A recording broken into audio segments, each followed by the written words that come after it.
안녕하세요, 빌리입니다.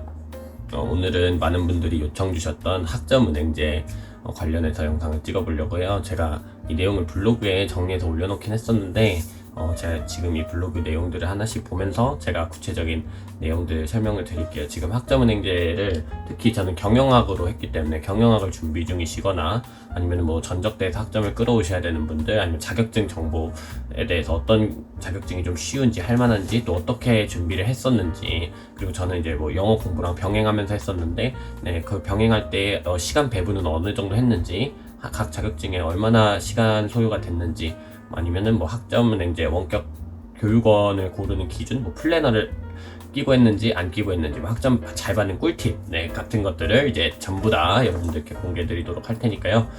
그 내용들 하나하나 잘 체크해 보시고 필요하신 정보들 잘 얻어 가셨으면 좋겠습니다. 바로 가보시죠.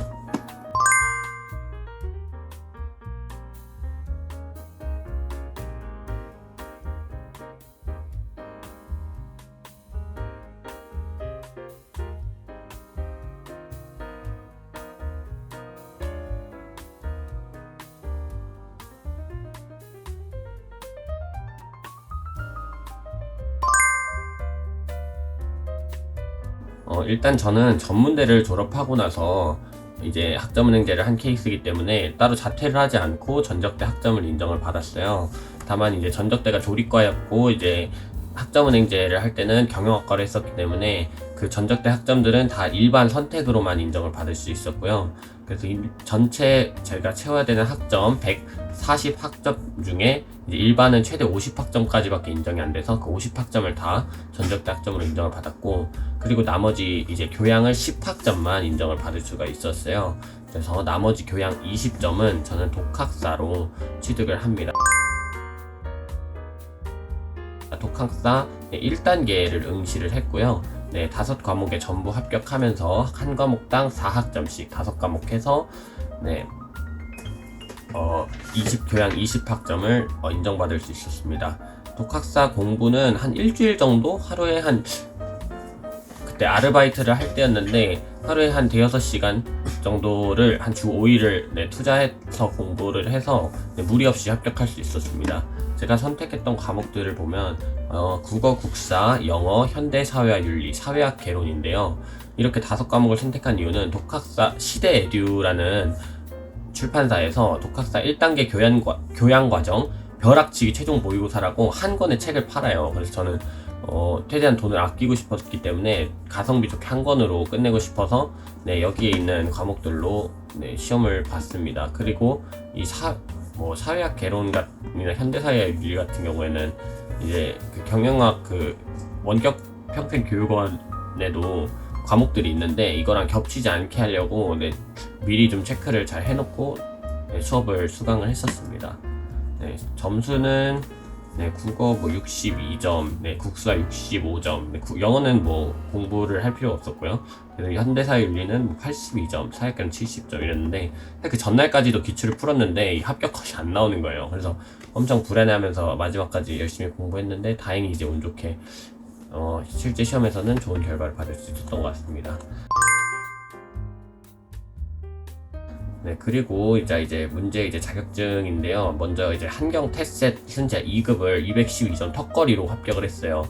공부 기간은 이제 일주일 정도, 이제 하루에 거의 10시간 정도 이제 한경 테셋이랑 매경 테스트 공부에 투자를 했고요. 저는 너무경이라는 유튜버님의 이제 교재랑 강의를 구매를 해서 들었습니다. 그 16강짜리 이렇게 압축 특강 같은 게 있었는데 저는 그거를 통해서 공부를 했고요. 사실 근데 이 테셋 같은 경우에는 좀 합격을 하면 안 됐는데 합격을 했다 약간 이런 느낌이 좀 있어요. 왜냐면은 사실 공부를 진짜 많이 안 했고, 제가 특히 계산 문제 같은 경우에는 그냥 싹 다 버리고 개념 문제 위주로만 딱 공부를 해 갔었는데 막상 갔는데 이제 시사 문제나 이런 것들이 이제 거의 상식선에서 풀 수 있는 문제들이 되게 많았어가지고 이제 자랑할 만한 점수는 아니지만 그래도 턱걸이로 운 좋게 이렇게 합격을 할 수 있었다. 그래서 테셋 같은 경우에는 저는 일주일 정도 준비를 했고 교재비랑 강의비 다 포함해서 한 8만원 정도 썼던 것 같아요. 거의 10만원이었나요? 시험비까지 하면 아마 10만원이었던 것 같아요. 그렇게 테셋으로 18학점을 인정받습니다.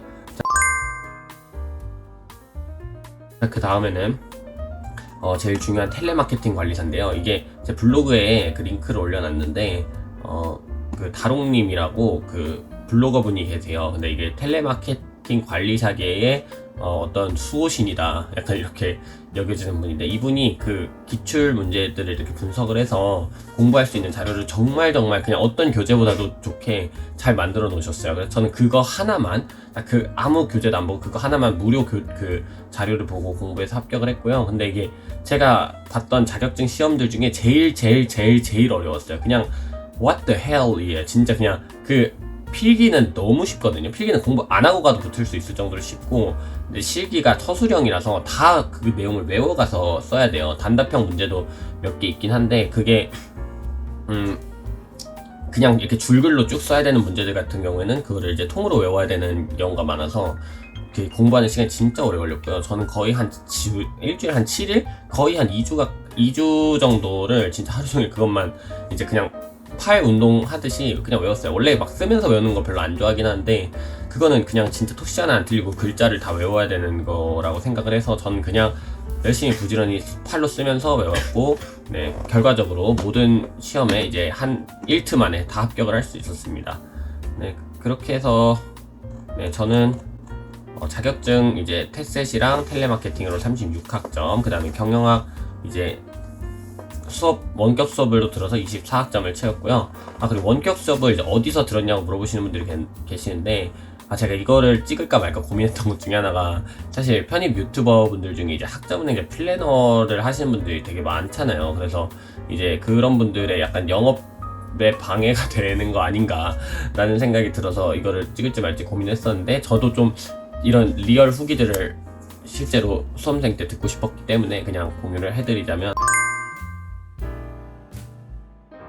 저는 우선은 플래너를 안 썼고요. 그게 의미가 없다고 생각했고, 그리고 이제 학습 계획 같은 경우에는 그 국가 원격 평생교육진흥원 학점은행 이제 그 공식 홈페이지 학습 상담을 통해서 학점 설계가 제대로 되었는지를 다 확인을 받고, 네, 전화도 해서 다시 한번 문의하고 하는 식으로 계획을 세웠습니다. 그리고 학점은행제 수강 듣는 것 자체는 크게 어렵지가 않아요. 그리고 학점은행제 이제 싼 데를 찾는 거는 저는 이제 서치를 해보니까 보통 이제 최저가 한 과목당 3만원 정도더라고요. 그러면은 8과목 들었으니까 이제 24만원이겠죠. 그래서 이제 한 학기 수강료를 24만원을 낼 수 있는 데를 찾자라는 생각으로 네, 찾았고, 그 다음에 경영학에서 이제 제가 딱 그거를 지금 여기서 언급하기는 좀 그런데, 그냥 조금만 찾으시면 금방 나와요. 한 10군데 정도 찾다 보니까 한 과목에 3만원인 데가 있더라고요. 그래서 네, 거기로 바로 등록을 해서 네, 저는 네, 다닌 게 아니고 이제 수강을 했고, 실제로 수업은 하나도 안 들었습니다. 단 하나도 안 들었고, 다만 모든 중간 기말은 거의 100 만점에 가깝게 받았어요. 어떻게 그렇게 했냐면,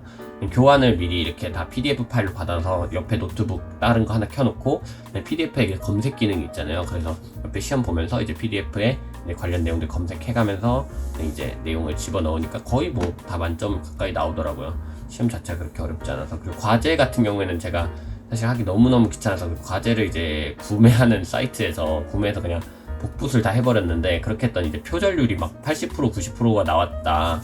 그래서 좋은 학점을 못 드린다 이래서 거의 막 B를 맞은 과목들이 많아요. 그래서 조금 아쉽게 생각하는데, 학점을 잘 받는 방법은 나중에 알고 보니까 학점을 잘 받으려면 자기 얘기를 써고 표절률이 낮게 나오고 성실하게만 하면 학점 잘 준다고 하시더라고요. 뭐 내용이 그렇게 프로페셔널하지 않더라도. 그래서 네, 그게 조금 제가 유일한 아쉬운 점이고, 여러분들께서 하신다면 네, 그런 부분들 신경 쓰시고, 네, 시험 볼 때 뭐 따로 공부 안 하도 어차피 교환 보면서 그 PDF로 검색하면서 또 오픈북으로 할 수 있는 거니까 전혀 어렵지 않거든요. 오히려 그 과제 같은 게 훨씬 귀찮아서 그런 거죠. 네, 그것도 뭐 부지런히 하시면 다 하실 수 있으니까 너무 걱정하지 마시고요. 어차피 그 수업을 듣는 분들 자체가 뭐 진짜 그 전공을 하는 뭐 수준 높은 학생들이 아니라 그냥 이제 약간 다른 거를 하면서 이제 병행하시는 분들이 많아요. 그러니까 이거 하나 학원만 파는 분들이 아니라. 그래서 네, 그런 분들도 충분히 다 수업을 소화하실 수 있게끔 너무 부담스럽지 않기 때문에 여러분들 너무 걱정, 막 플래너 없으면 망하는 거 아닌가 이런 걱정을 하지. 네, 그래서 여러분들이 너무 걱정하지 않으셔도 될 거라고 생각합니다. 네, 그렇게 해서 저의 140학점은 모두 다 채워졌고요. 그다음에 여러분들이 이제 준비를 할 때 또 궁금하신 거나 질문 내용이 있으시면 편하게 댓글로 남겨주세요. 그리고 뭐 플래너를 진짜 안 써도 되나요? 막 이렇게 또 물어보실 수도 있는데, 사실 그거는 뭐 여러분들 마음인 것 같아요. 진짜 플래너 안 쓰면 학점이 낮게 나오는 거 아닌가요? 이렇게 말씀하시는데, 사실 저는 안 써봐서 몰라요. 네, 플래너 상담을 안 받아봐서 모르는데, 사실 네, 글쎄요. 네, 잘 모르겠습니다. 그리고 애초에 편입을 할 때 뭐 그 전적대 학점 자체가 그렇게 중요하지 않고, 더군다나 이제 학점은행제 같은 경우에는 더더욱 그 학점이 뭐 높아도 그렇게 뭐 메리트가 있을까라는 생각이 들어서 저는 그냥 그렇게 했습니다. 그래서 각자 여러분들의 뭐 판단에 따라서 결정하면 되실 거라고 생각을 하고요. 네, 제가 학점을 채웠던 거는 이렇습니다. 그래서 일단 저는 근데 편입 영어랑 이제 학점 이제 수료를 같이 동시에 병행을 했잖아요. 근데 저는 제가 생각하기에 좀 중요한 거는 이거를 좀 빨리 끝내고 후반기에는 이제 편입 공부에 좀 집중을 하는 거라고 생각을 해요. 그래서 저는 이제 8월 달까지 이 모든 과정들을 다 끝내고, 그 다음에 학점 이제 학위를 받고 나니까 그때부터는 이제 편하게 편입 공부에 이제 몰두할 수 있었던 게 좀 되게 큰 메리트였던 것 같아서, 여러분들도 가능하면 최대한 빨리 이제 끝낼 수 있게, 그리고 저는 이제 모든 자격증 시험이나 모든 그 테스트들을 다 한 방에 통과를 했잖아요. 그래서 그것도 이제 한번 떨어지고 다시 또 응시하고 봐야 되고 하면은 또 그런 시간적인 또 경제적인 타격이 크기 때문에 저처럼 이제 뭐 일주일 동안 영어 공부를 아예 싹 포기를 하는 한이 있더라도 차라리 딱 자격증 시험을 볼 때는 딱 그거에만 몰두를 해서 확실하게 딱 따놓고 다시 영어 공부에 몰두를 하는 게 더 효율적이지 않나 생각합니다. 괜히 어설프게 두 마리 토끼를 다 잡으려고 하다가 이도저도 안 되는 것보다는 그게 더 나으니까요. 네, 뭐 엄연히 제 개인적인 생각이고 제 성향이기 때문에 뭐 여러분들께서 참고하셔서 여러분들에 맞는 방향 계획을 잘 세우셨으면 좋겠습니다. 네, 또 궁금하신 내용이나 여러분들 개인 상황에 맞는 어떤 조언이 좀 필요하시면 그 내용들 이제 댓글로 남겨주시면 제가 나름대로 열심히 답변을 드리거나 또 이렇게 영상으로 만들어 보도록 하겠습니다. 네, 오늘 학점은행제 관련한 내용은 여기까지 하겠습니다. 감사합니다. 화이팅!